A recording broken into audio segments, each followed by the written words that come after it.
Selamat datang di siaran gaib. Fokuskan pandangan kalian dan jangan geser layar. Sebelum kita membuka gerbang cerita kali ini, jangan lupa like, komen, dan subscribe. Lampu neon 40 watt yang terpasang di langit-langit Balai Banjar berkedip-kedip, melemparkan cahaya putih pucat yang tidak stabil ke arah gundukan bambu dan styrofoam. Suara serutan bambu yang beradu dengan pisau mutik terdengar ritmis, menyatu dengan deru kipas angin tua yang lebih banyak mengeluarkan bunyi derit daripada angin sejuk. Di tengah ruangan, sebuah kerangka raksasa setinggi 3 meter berdiri angkuh. Itu adalah kerangka Ratu Maya Denawa, tokoh antagonis legendaris yang setengah badannya masih berupa anyaman bambu telanjang, mirip seperti susunan tulang belulang yang dipaksa berdiri. "Putu, pegang ini, jangan sampai goyang, sedikit lagi simpulnya mati," ujar Rai dengan nada tegang. Tangannya yang penuh dengan bekas sayatan bambu halus mencoba menarik tali rafia hitam dengan sekuat tenaga. Putu yang duduk di atas bangku kayu panjang segera menahan bagian pinggang kerangka itu. "Sabar, Rai, tanganmu gemeter terus dari tadi. Kamu ngopi berapa gelas hari ini?" "Bukan kopi, Put. Rasanya Banjar ini panas sekali," jawab Rai. Matanya tidak fokus pada tali, melainkan melirik ke arah luar balai-balai, menuju kegelapan yang pekat di sisi timur. Di sana, hanya berjarak 15 meter dari pilar Banjar, berdiri 2 pohon durian raksasa. Orang-orang menyebutnya duren kembar. Batangnya begitu besar, mungkin butuh 3 orang dewasa untuk memeluknya. Kulit kayunya bersisik, berwarna abu-abu tua dengan lumut kering yang menempel seperti koreng. Akar-akarnya mencuat dari permukaan, melilit satu sama lain seperti ular-ular yang membatu, menciptakan gundukan-gundukan yang membuat siapapun enggan melangkah di sekitarnya. Daun-daunnya yang rimbun membentuk kanopi gelap yang menutup cahaya bulan, sementara buah-buah durian yang berat bergelantungan seperti beban-beban tajam yang siap menghujam ke bawah. "Panas apanya? Ini gerimis tipis loh. Kamu lihat saja daun duren itu, tidak bergerak sama sekali. Angin mati," sahut Kadek yang sedang sibuk mengaduk lem kanji di dalam ember plastik merah. "Wayan mana? Katanya mau bawa kopi sama martabak." "Palingan masih di warung," godain anaknya Mensari, celutuk gede dari pojok ruangan sambil memotong kertas koran. Rai, kamu dengar tidak?" Rai tersentak, kepalanya menoleh dengan gerakan patah-patah. Ini sudah ke-10 kalinya dia melakukannya sejak 1 jam yang lalu. "Dengar apa?" "Tadi, seperti ada yang jatuh di bawah pohon duren," ucap Gede pelan. "Palingan durian mateng deh. Berisik saja kamu. Kalau jatuh ya syukur, nanti kita makan bareng," jawab Putu santai, meski matanya tetap waspada. Grrrr. Rai membeku, sebuah geraman rendah, sangat rendah, hingga lebih terasa sebagai getaran di ulu hati daripada suara di telinga, merambat dari arah kegelapan pohon duren. Geraman itu bukan suara anjing, bukan pula suara kucing hutan. Itu adalah suara gesekan pita suara yang besar dan basah. "Put, kamu dengar itu?" bisik Rai. Keringat dingin mengucur dari pelipisnya, melewati pipinya yang pucat dan jatuh ke lantai semen yang berdebu. "Dengar apa lagi?" suara Kadek mengaduk lem. "Bukan, itu geraman di bawah pohon duren itu," Rai menunjuk dengan jari yang gemetar hebat. Di bawah keremangan cahaya yang sangat tipis di perbatasan antara lantai Banjar dan hamparan rumput liar, Rai melihatnya. Sesuatu yang seharusnya tidak ada di sana. Di celah antara 2 batang duren kembar, ada sosok yang berdiri sangat statis. Sosok itu tinggi, badannya kurus kering, hingga tulang rusuknya terlihat jelas di balik bulu-bulu hitam lebat yang panjang dan kusam. Tangannya luar biasa panjang, menjuntai hingga melewati lututnya yang menekuk. Bulu-bulu di lengannya tampak seperti serat ijuk yang kotor. Rai mengerjapkan mata, berharap itu hanya halusinasi akibat kurang tidur. Namun sosok itu masih di sana. Kepalanya miring ke samping, menatap langsung ke arah Rai. Tidak ada wajah yang jelas, hanya kegelapan di balik bulu-bulu. Namun Rai bisa merasakan tekanan yang luar biasa berat menghimpit dadanya. "Rai, woi!" Putu menepuk bahu Rai dengan keras. Rai meloncat, hampir saja menjatuhkan kerangka ogoh-ogoh itu. "Ya, apa?" "Kamu melamun sampai mulutmu menganga begitu. Cepat ikat ini, tanganku sudah pegal," seru Putu. Kadek tertawa kecil sambil mengoleskan lem ke kertas koran. "Rai ini pasti teringat mantannya, makanya Rai, jangan kerja sambil melamun, nanti Ratu Maya Denawanya malah jadi mirip mantanmu." "Kalian tidak lihat?" Suara Rai parau. "Di sana, di pohon itu." "Lihat apa sih? Dari tadi pohon duren terus. Tidak ada apa-apa, Rai. Hanya ada duren matang yang sebentar lagi jatuh. Sudah, fokus. 2 minggu lagi sudah pengerupukan. Kita belum mulai pasang payasnya sama sekali," timpal Gede sambil melemparkan segulung koran ke arah Rai untuk memecah suasana. Rai menoleh lagi. Sosok bertangan panjang itu sudah hilang. Yang tersisa hanyalah bayangan daun duren yang bergoyang pelan meski tak ada angin. Namun geraman itu, Rai yakin geraman itu masih bergema di dalam kepalanya, seperti mesin tua yang terus menyala di kejauhan.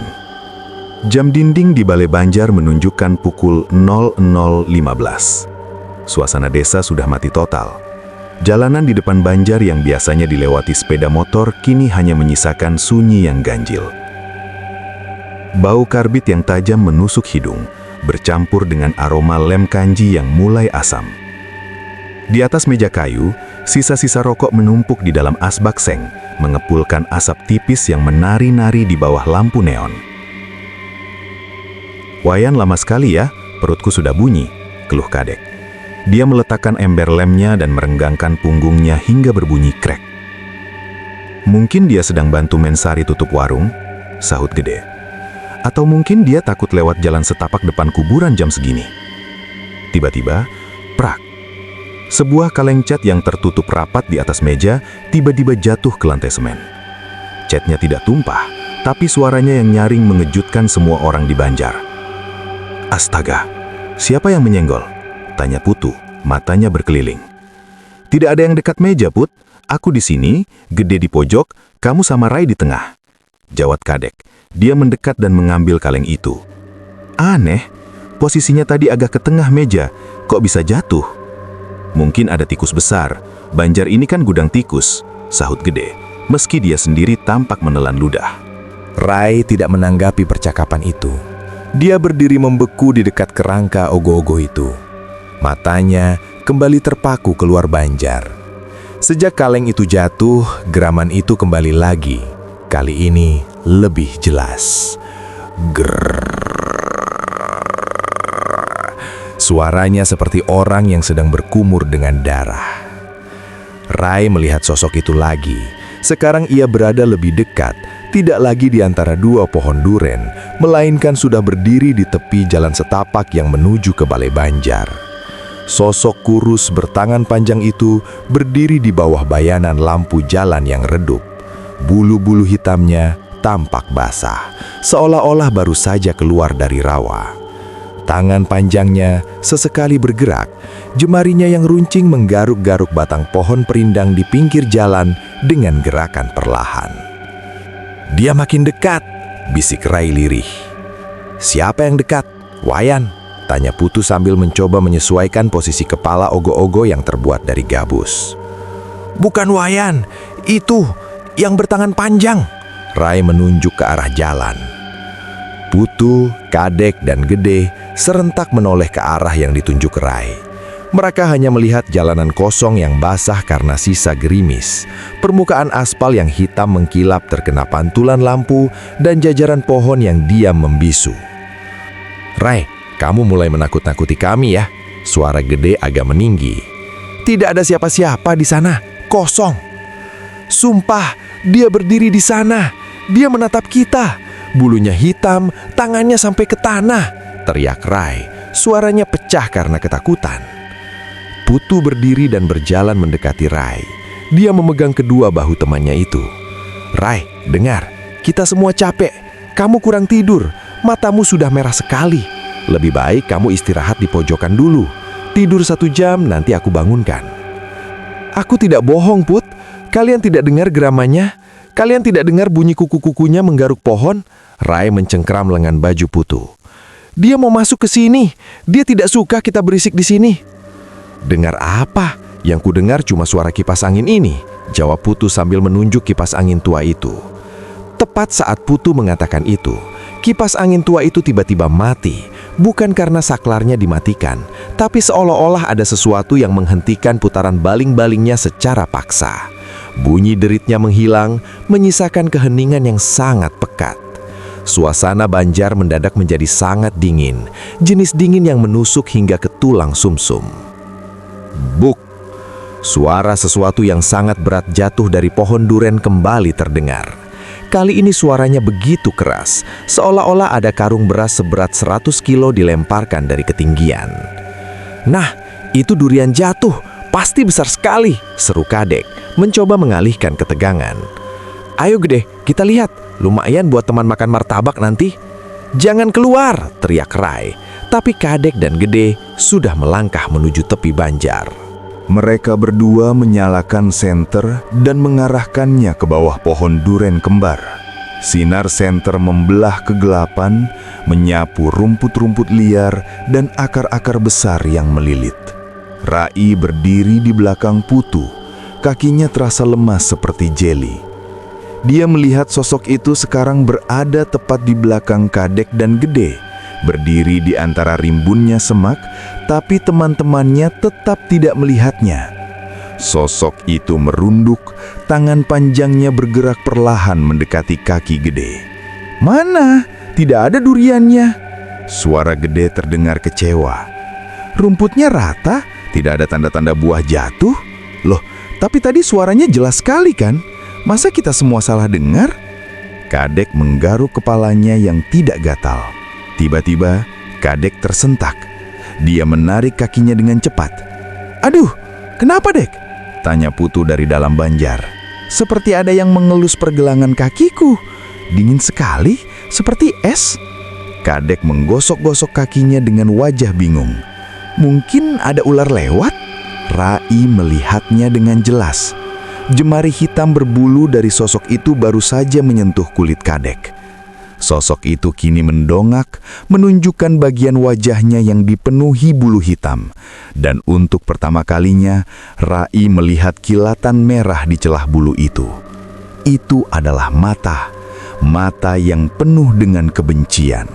Masuk! Kadek, Gede, cepat masuk! Rai berteriak histeris. Kadek dan Gede yang mulai merasa tidak enak akhirnya berlari kecil kembali ke tengah Banjar. Wajah mereka sudah tidak seceria tadi. Aura di sekitar pohon duren kembar itu terasa sangat menekan, seolah-olah udara di sana menjadi lebih kental dan sulit dihirup.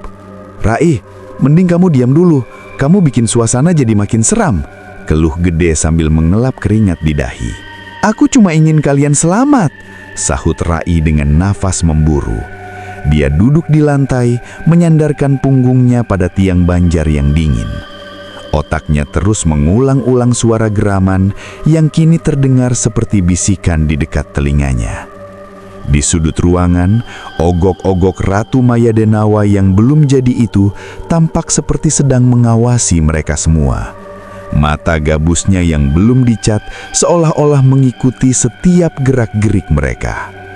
Di luar, pohon duren kembar tetap berdiri tegak, hitam dan misterius, menjaga rahasia yang hanya bisa dilihat oleh mata Rai yang ketakutan. Wayan mana sih? Ini sudah lewat jam 12, bisik Putu pelan. Kali ini dia pun mulai melirik ke arah jalanan yang sepi. Grrrr. Geraman itu terdengar lagi tepat di bawah lantai Banjar yang mereka pijaki. Lantai semen itu terasa bergetar halus, seolah-olah ada sesuatu yang sangat besar sedang merayap di bawah sana, menunggu waktu yang tepat untuk muncul ke permukaan. Rai memejamkan matanya rapat-rapat, namun bayangan tangan panjang yang berbulu itu tetap menghantui gajap gelapan di balik kelopak matanya. Suara gesekan sapu lidi di atas semen banjar terdengar seperti suara nafas yang terengah-engah. Jam dinding menunjukkan pukul 3.45 dini hari. Udara pagi buta di desa itu tidak lagi dingin menyegarkan, melainkan terasa lembab dan berat, membawa aroma tanah kering yang dipaksa basah oleh embun tipis. Putu masih memegang kuas catnya, tangannya kaku, sementara Gede sudah tertidur di atas tumpukan kertas koran dengan mulut sedikit terbuka. Putu? Panggil Kadek dengan suara serak. Dia baru saja kembali dari kamar mandi di belakang banjar. Wajahnya pucat pasih. "Kenapa lagi, Dek? Jangan bilang kamu lihat hantu lagi," sahut Putu tanpa menoleh. Dia sedang fokus memberikan detil pada kuku-kuku Ratu Maya Denawa yang panjang dan melengkung. "Bukan, tapi lihat tanganku." Kadek mengelurkan lengan kanannya. Di bawah cahaya neon yang mulai meredup karena hari mulai pagi, Putu bisa melihat garis-garis merah panjang di kulit lengan Kadek. Garis itu tampak seperti bekas garukan kuku yang sangat tipis, tapi jumlahnya banyak. "Tadi saat aku cuci muka, rasanya perih sekali. Pas aku lihat di cermin, sudah begini." Kadek berbisik, matanya melirik ke arah luar, ke arah pohon duren kembar yang kini hanya terlihat sebagai siluet raksasa yang pekat. Putu meletakkan kuasnya. Dia berdiri dan mendekat mengamati bekas itu. "Mungkin kamu tidak sengaja menggaruk saat tidur-tidur ayam tadi. Atau mungkin kena anyaman bambu." "Tidak mungkin sehalus ini, Put. Ini seperti diusap oleh bulu yang kasar." Tadi Rai benar, ada sesuatu yang tidak beres. Lihat saja kipas angin itu, masih mati sampai sekarang. Dan geraman itu, kamu benar-benar tidak dengar. Putu diam. Sebenarnya sejak 1 jam lalu, dia mulai mendengar getaran rendah di bawah lantai. Tapi sebagai ketua, dia tidak boleh goyah. "Sudah, jangan dipikirkan. Rai sudah pulang diantar bapaknya tadi jam 1, karena badannya panas. Kita tidak boleh ikut-ikutan tumbang. Besok pengerjaan bagian wajah harus selesai." Tiba-tiba dari arah jalanan, suara langkah kaki yang terseret-seret terdengar mendekat. Serak, serak, serak. Kadek dan Putu membeku. Mereka berdua serentak menoleh ke arah jalan setapak. Di sana, di bawah sisa cahaya lampu jalan, muncul Wayan.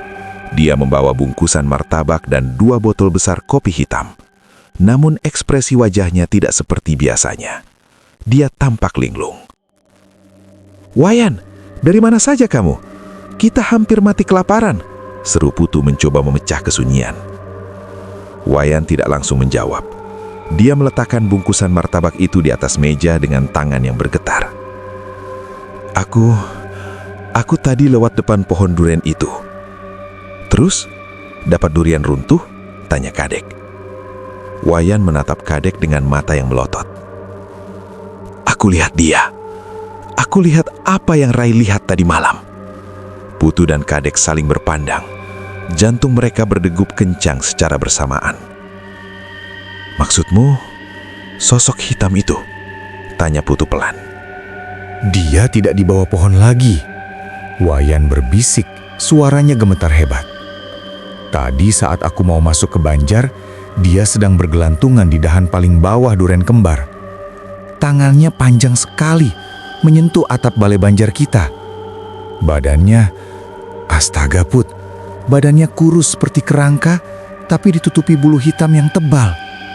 Dia sedang melihat ke dalam sini." "Kamu serius, Yan? Jangan bercanda." Kadek mulai panik. "Aku serius. Saat aku lewat, dia mengeluarkan suara. Persis seperti orang mendengur, tapi sangat keras. Aku lari sampai hampir jatuh." Wayan duduk di lantai, menyandarkan kepalanya yang berkeringat. Kini bukan hanya Rai yang tertekan. Kadek dan Wayan mulai merasakan kehadiran sosok itu secara visual. Putu mulai merasakan tekanan udara di dalam banjar semakin menyesakan. Seolah-olah ruangan itu semakin mengecil, dihimpit oleh kehadiran sesuatu yang tidak terlihat namun sangat nyata. "Tadi dia menghilang saat aku menyalakan lampu motor," lanjut Wayan. Tapi aku tahu dia masih di sana. Dia hanya pindah ke dahan yang lebih tinggi. Pagi itu, mereka semua pulang dengan perasaan yang hancur. Tidak ada canda gurau seperti biasanya. Mereka berjalan beriringan, tidak berani tertinggal satu langkah pun, meninggalkan Ratu Maya Denawa sendirian di tengah Balai Banjar yang sunyi.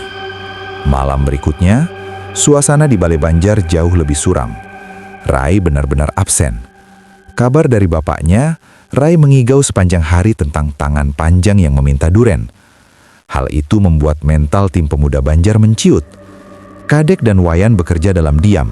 Sesekali mereka menoleh ke belakang, memastikan tidak ada sosok berbulu yang mengintip dari balik tiang. Sepia kalau tidak ada Rai, ujar Gede, mencoba mencairkan suasana. Dia sedang memotong kain perca untuk hiasan pinggang ogoh-ogoh. Ayo semangat kawan-kawan, tinggal 10 hari lagi. Kalau kita berhenti sekarang, Banjar kita akan malu saat pawai nanti. Put, kamu tidak merasa baunya makin aneh? Tanya Wayan yang sedang duduk di dekat pilar. Bukan bau karbit lagi, ini bau amis, seperti bau darah yang sudah kering. Mungkin ada bangkai tikus di atap, Yan. Jangan terlalu sensitif, jawab Putu, meski di dalam hati dia juga mencium aroma yang sama. Aroma itu tajam dan membuat mual, seolah-olah sumbernya ada tepat di bawah hidung mereka. Tiba-tiba, buk! Suara itu kembali.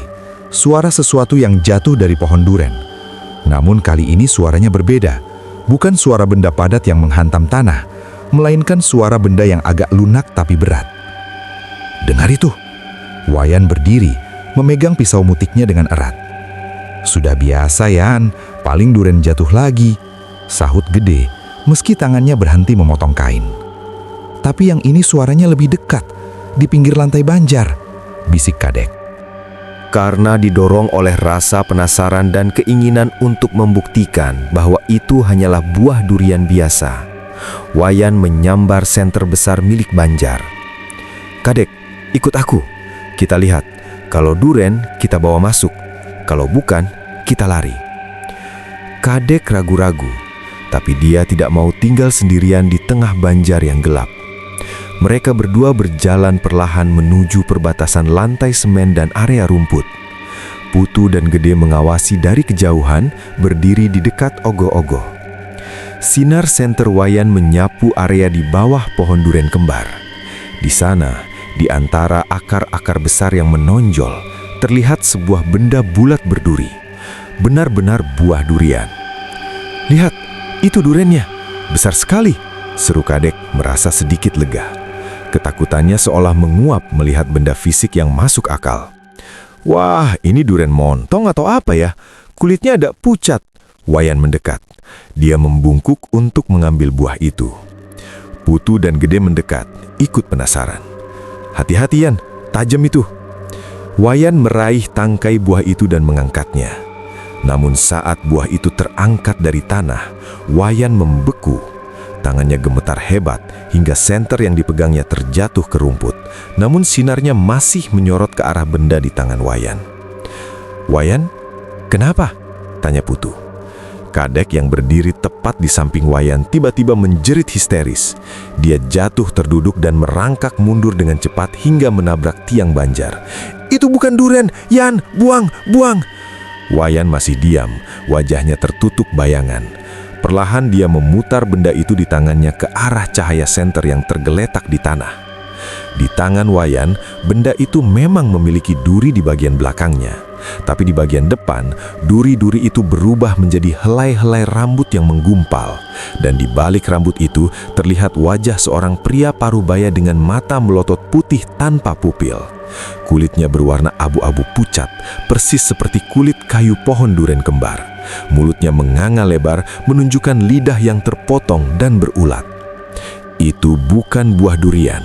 Itu adalah kepala manusia yang bentuknya menyerupai durian, lengkap dengan duri-duri tajam yang tumbuh langsung dari pori-pori kulit kepalanya.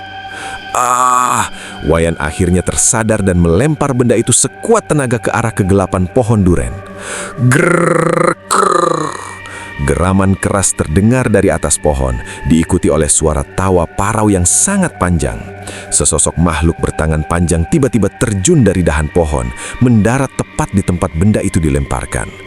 Dalam kegelapan, mereka hanya bisa melihat siluet makhluk itu memungut buah tersebut, dan dengan suara krak-krak yang mengerikan, makhluk itu tampak mengunyah sesuatu dengan lahap. "Lari, masuk ke dalam!" teriak Putu. Mereka berempat lari tunggang langgang ke tengah balai Banjar, berkumpul di bawah lampu neon yang berkedip. Mereka saling berpelukan di dekat kaki ogoh-ogoh Ratu Maya Denawa. Nafas mereka tersengal-sengal. Bau amis yang tadi tercium kini berubah menjadi bau busuk yang luar biasa menyengat, memenuhi seluruh ruangan Banjar. "Siapa? Siapa itu tadi?" tanya Gede dengan suara yang hampir habis karena takut. "Kepala itu, aku kenal wajahnya," bisik Wayan dengan bibir membiru. "Itu wajah Pak Ketut yang hilang di kebun durian tahun lalu. Wajahnya persis seperti itu. Kita harus pergi dari sini, Put. Persetan dengan ogoh-ogoh ini, kita bisa mati." Kadek menangis terseduh-seduh. Putu menatap ogoh-ogohnya. Dia melihat ke arah luar, ke arah pohon duren kembar. Di sana, di kegelapan, dia melihat 2 pasang mata merah yang kini bertambah menjadi 3 pasang. Mereka tidak lagi hanya mengawasi.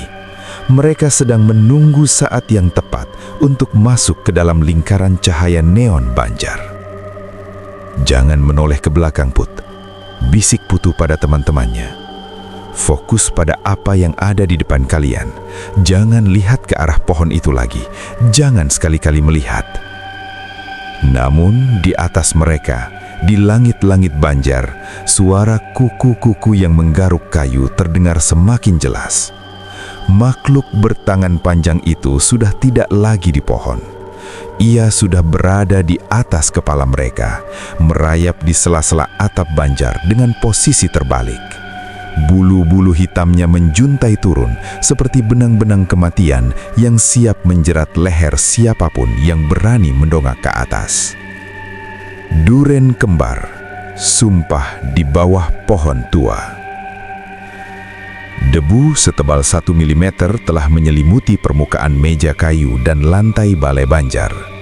Sudah 7 hari tepat sejak kejadian durian kepala itu. Dan Banjar ini menjadi tempat paling dihindari di seluruh desa. Ratu Maya Denawa berdiri mematung di tengah ruangan. Wajah gabusnya yang setengah jadi tampak makin mengerikan dalam kegelapan.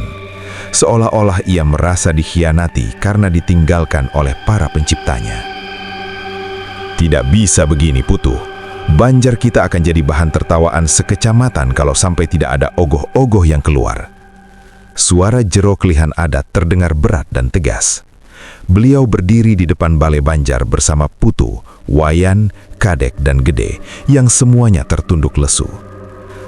"Tapi Jero, keadaannya benar-benar tidak masuk akal di sini," jawab Putu dengan suara pelan. Matanya melirik ke arah pohon duren kembar yang daunnya tampak lebih hitam dari biasanya.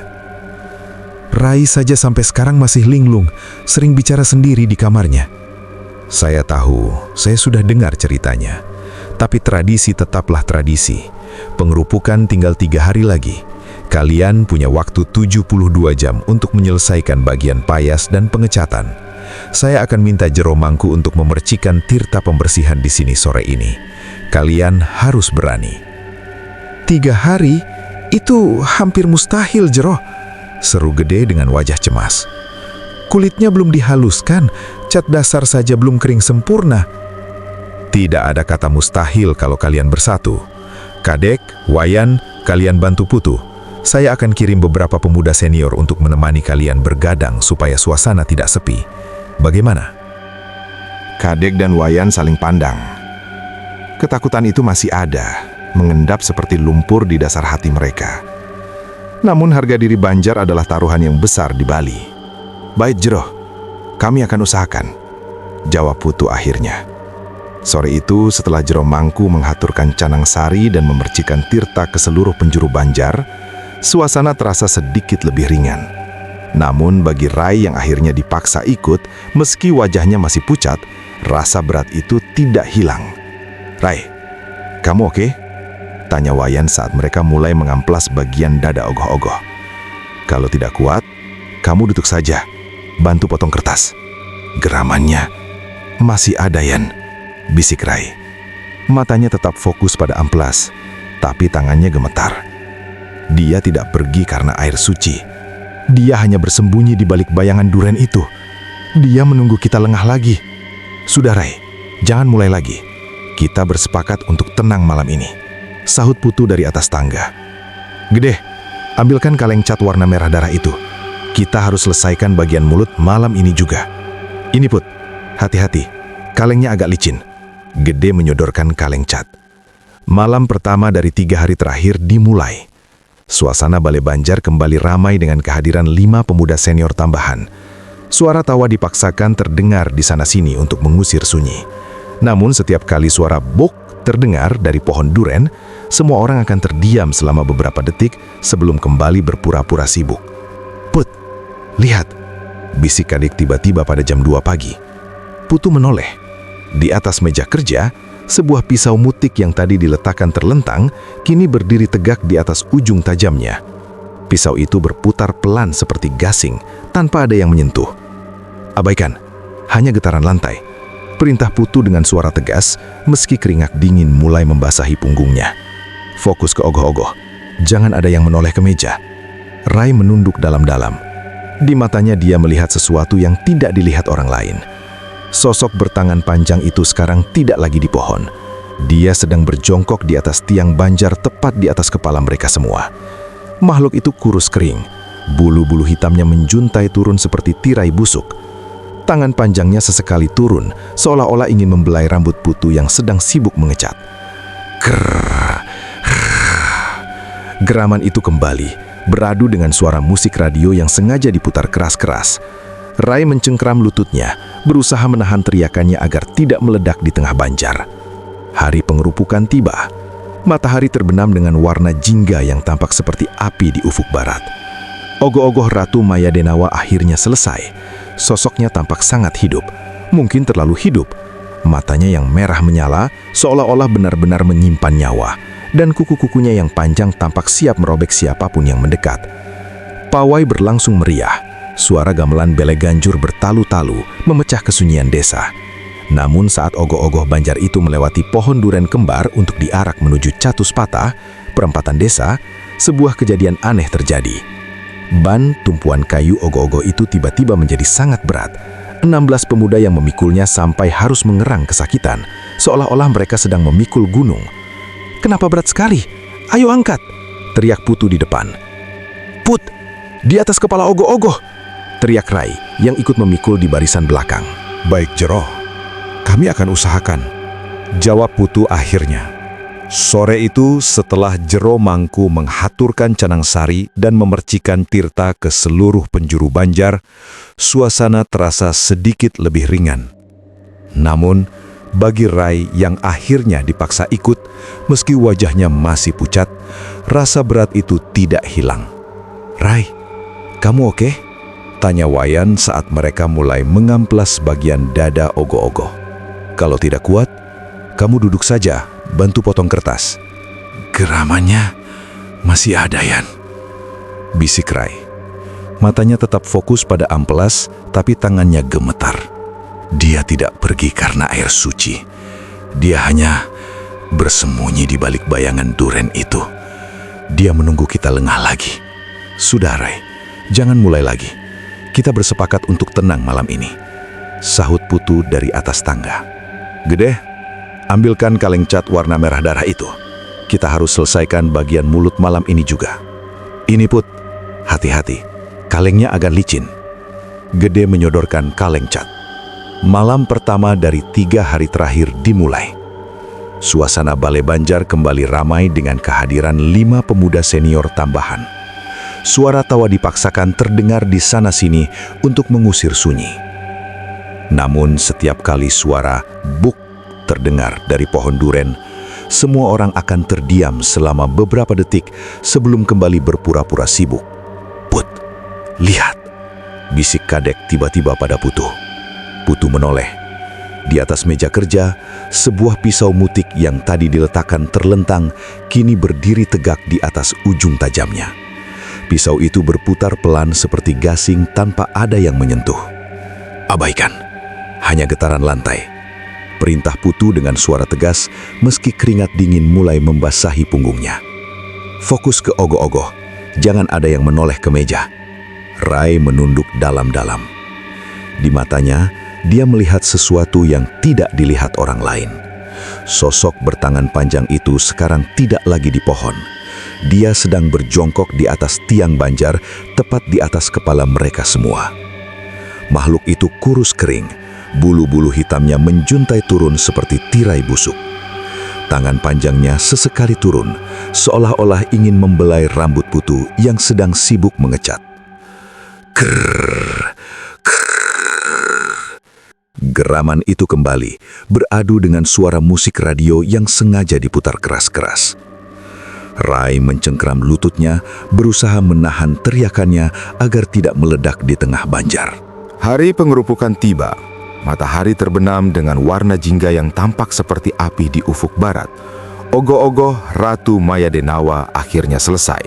Sosoknya tampak sangat hidup, mungkin terlalu hidup. Matanya yang merah menyala seolah-olah benar-benar menyimpan nyawa, dan kuku-kukunya yang panjang tampak siap merobek siapapun yang mendekat. Pawai berlangsung meriah. Suara gamelan bele ganjur bertalu-talu, memecah kesunyian desa. Namun, saat ogoh-ogoh banjar itu melewati pohon duren kembar untuk diarak menuju Catuspata atau perempatan desa, sebuah kejadian aneh terjadi. Ban ogoh-ogoh itu tiba-tiba menjadi sangat berat. 16 pemuda yang memikulnya sampai harus mengerang kesakitan, seolah-olah mereka sedang memikul gunung. "Kenapa berat sekali? Ayo angkat!" teriak Putu di depan. "Put, di atas kepala ogoh-ogoh!" teriak Rai yang ikut memikul di barisan belakang. Rai melihat sosok bertangan panjang itu sedang duduk di atas bahu ogoh-ogoh Ratu Maya Denawa. Makhluk itu memeluk leher ogoh-ogoh tersebut dengan tangan panjangnya, menambah beban yang luar biasa. Wajah makhluk itu, yang hanya berupa lubang gelap dengan mata merah, menatap Rai dengan tajam. "Tahan, jangan sampai jatuh!" Wayan berteriak, wajahnya merah padam karena beban. Setelah perjuangan yang melelahkan, pawai berakhir. Sesuai tradisi, ogoh-ogoh itu akhirnya dibakar. Saat api melahap styrofoam dan bambu, Rai melihat siluet makhluk hitam itu berdiri di tengah api, seolah-olah ia ikut terbakar. Atau mungkin ia sedang menari di tengah kobaran api. Keesokan harinya, saat hari raya Nyepi, desa menjadi sepi total. Tidak ada suara, tidak ada cahaya. Namun, di dalam sunyi itu, Putu, Rai, Wayan, Kadek, dan Gede berkumpul secara rahasia di rumah Putu setelah Nyepi berakhir. "Kita tidak bisa membiarkan ini terus terjadi setiap tahun," ujar Putu. "Makhluk itu adalah penjaga pohon duren tua itu. Kita yang datang sebagai tamu, tapi kita tidak pernah memberi salam," tambah Wayan. Akhirnya, seminggu setelah Nyepi, para pemuda Banjar bergotong royong. Kali ini mereka tidak membuat ogoh-ogoh, melainkan membangun sebuah pelinggih atau bangunan suci kecil tepat di bawah akar raksasa pohon duren kembar. Pelinggih itu dibuat dari batu hitam yang kokoh dengan ukiran yang halus. "Haturkan sesajen ini, Rai. Kamu yang paling sering berinteraksi dengannya," ujar Putu sambil menyerahkan sebuah pejati. Rai melangkah maju. Suasana di bawah pohon duren itu kini terasa berbeda. Tidak ada lagi bau amis, tidak ada lagi dingin yang mencekam. Saat Rai meletakkan sesajen di atas pelinggih dan asap dupa mulai membubung, sebuah angin sejuk berhembus pelan menggoyang daun-daun duren kembar. Grrrr. Kali ini, geraman itu tidak terdengar mengancam. Suaranya rendah dan pendek, hampir seperti suara teriak kasih. Rai menoleh ke arah celah pohon duren. Sosok bertangan panjang itu masih ada di sana, tapi ia tidak lagi menatap dengan kebencian. Ia duduk tenang di dahan tertinggi, bulu-bulu hitamnya berkilau terkena cahaya matahari sore, lalu perlahan-lahan sosok itu memudar, menyatu dengan bayangan pohon. "Dia sudah tenang," bisik Rai dengan senyum pertama yang muncul di wajahnya sejak berminggu-minggu lalu. "Syukurlah," jawab Kadek sambil mengusap dadanya. "Berarti tahun depan kita bisa buat ogoh-ogoh tanpa perlu takut ada duren kepala lagi, kan?" "Tentu saja," sahut Wayan sambil tertawa. "Tapi jangan lupa, jam 10 malam tetap harus pulang kalau tidak mau ditemani dia lagi." Sejak hari itu, kejadian-kejadian aneh di Balai Banjar benar-benar berhenti. Suara duren jatuh yang tanpa wujud tak pernah terdengar lagi. Pohon duren kembar tetap berbuah lebat, namun setiap kali buahnya jatuh, yang ditemukan penduduk hanyalah durian manis yang harum, bukan lagi kepala manusia yang pucat. Para pemuda Banjar kini bisa bekerja dengan tenang karena mereka tahu di bawah bayang-bayang pohon tua itu kini ada kedamaian yang terjaga oleh sesajen dan rasa hormat yang tulus. Terima kasih sudah mendengarkan sampai akhir. Jangan lupa like, komen, dan subscribe. Sampai jumpa di siaran malam berikutnya.